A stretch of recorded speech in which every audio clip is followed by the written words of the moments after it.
ಕಳೆದ ಲೋಕಸಭಾ ಚುನಾವಣೆಯಲ್ಲಿ ಗೆದ್ದು ರಾಜ್ಯದಿಂದ ಬಿಜೆಪಿಯ 25 ಸೇರಿದ್ರು. ಆದರೆ ಮೋದಿ ಅವರಿಗೆ ಹೆದರಿಕೊಂಡು ರಾಜ್ಯದ ಪರವಾಗಿ ಯಾರೊಬ್ಬರು ಮಾತನಾಡಲಿಲ್ಲ. ರಾಜ್ಯದ ಪರವಾಗಿ ಯಾರೊಬ್ಬರು ಧ್ವನಿ ಎತ್ತಲಿಲ್ಲ. ಮೈಸೂರಿನಲ್ಲಿ ಪ್ರತಾಪ ಸಿಂಹ ಹಾಗೂ ಬಿಜೆಪಿ ಎರಡರ ಸಾಧನೆ ಶೂನ್ಯ.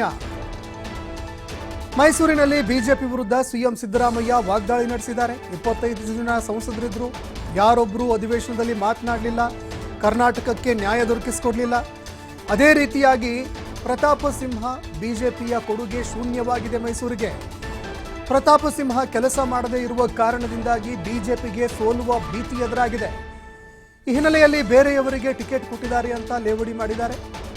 ಮೋದಿ ಯಾವ ಮುಖವನ್ನ ಇಟ್ಕೊಂಡು ಮೈಸೂರಿಗೆ ಬರ್ತಾರೆ ಅಂತ ಸಿಎಂ ಸಿದ್ದರಾಮಯ್ಯ ವ್ಯಂಗ್ಯವಾಡಿದ್ದಾರೆ. ನೀವು ಈ ಪ್ರಶ್ನೆಯನ್ನು ಕೇಳಬೇಕು. What is your contribution to Mysuru city?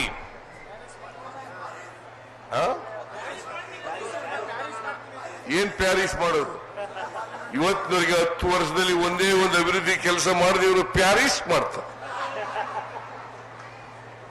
ಮಾಡ್ತಾರೆ. ಏನಾದ್ರು ಮಾಡಿರ್ಬೇಕಲ್ಲ. ಇವತ್ತಿನವರೆಗೆ ಒಂದೇ ಒಂದು ಕೆಲಸ ಮೈಸೂರಿಗೆ, ಅದರಲ್ಲಿ ಎಷ್ಟು ಕೋಟಿ ಕೊಟ್ಟಿದ್ದೀರಿ? ರಸ್ತೆ ಅಭಿವೃದ್ಧಿಗೆ, ರೈಲ್ವೆ ಅಭಿವೃದ್ಧಿಗೆ.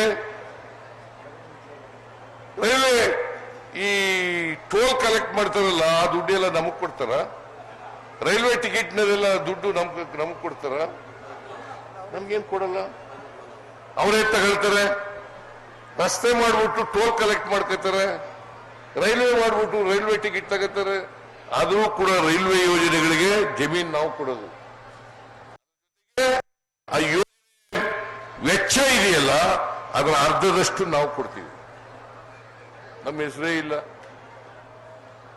ಕೇಂದ್ರ ಪುರಸ್ಕೃತ ಯೋಜನೆಗಳು ಅದು ಶೇರಿಂಗ್ ಪ್ಯಾಟರ್ನ್ ಅಲ್ಲಿ ಇರ್ತಕ್ಕಂಥದ್ದು. ಕೇಂದ್ರ ಸರ್ಕಾರ, ರಾಜ್ಯ ಸರ್ಕಾರ ಯಾವ ದುಡ್ಡಿಂದ ಕೊಡ್ತಾರೆ ಅವರು? ಈ 4,30,30,000 ಕೋಟಿ ನಮ್ಮಿಂದ ಕಲೆಕ್ಟ್ ಮಾಡಿದಾರಲ್ಲ, ಆ ದುಡ್ಡಿನಿಂದ ಕೊಡೋದು. ಇದನ್ನ ನೀವು ತಿಳ್ಕೋಬೇಕಾಗ್ತದೆ.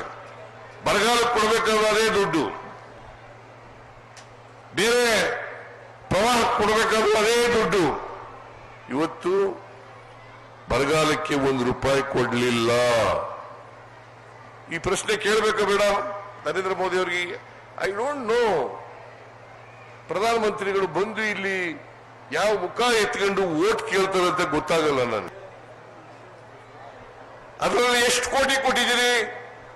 ರಸ್ತೆ ಅಭಿವೃದ್ಧಿಗೆ, ರೈಲ್ವೆ ಅಭಿವೃದ್ಧಿಗೆ.